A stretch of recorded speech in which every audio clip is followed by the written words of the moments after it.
Tesco confirms there may be up to 60% horsemeat in the product, as the government orders urgent testing. Tesco has dropped a major supplier after finding horsemeat in a range of its spaghetti bolognese ready meals. The supermarket giant found levels of horse DNA exceeded 60% in tests on its Everyday Value Spaghetti Bolognese, which were taken off shelves last week as a precaution. Frozen food firm Findus and Aldi found the meat in products made by the same company, Comigel, and Tesco joined them in dropping the French company as a supplier. The announcement came as Britain's Shadow Environment Secretary Mary Creagh claimed tens of thousands of horses have disappeared in Northern Ireland and the government demanded the immediate testing of all suspected products.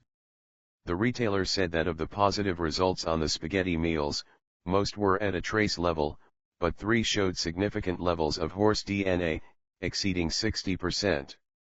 Tesco Group Technical Director Tim Smith said Everyday Value Spaghetti Bolognese was meant to contain only Irish beef.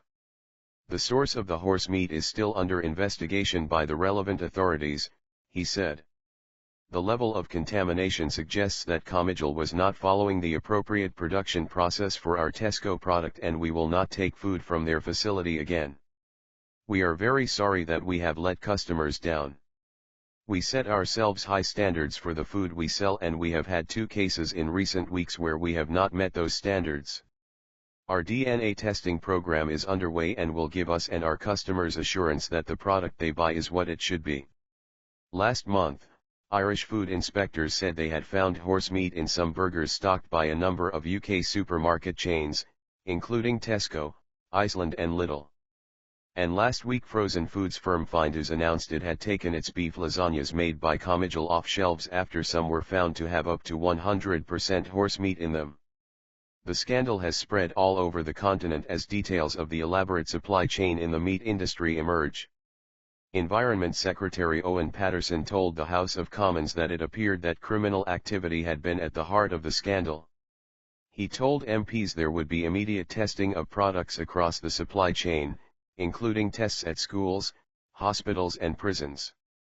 The Food Standards Agency had also reassured him that the products recalled did not present a risk to the public, but consumers who had bought the Findus beef lasagnas should return them to the shop they had bought them from as a precaution. He said the ultimate source of the problem was not yet known but agencies were investigating a supply network that stretched across Europe. Mr. Paterson said, "At the moment this appears to be an issue of fraud and mislabeling, but if anything suggests the need for changes to surveillance and enforcement in the UK we will not hesitate to make those changes."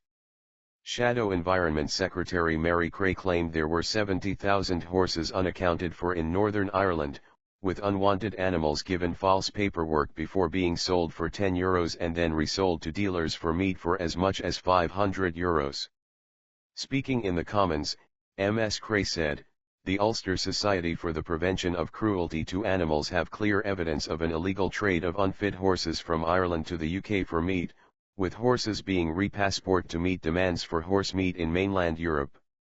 It is very convenient to blame the Poles and the Romanians but so far neither country have found any problems with their beef abattoirs."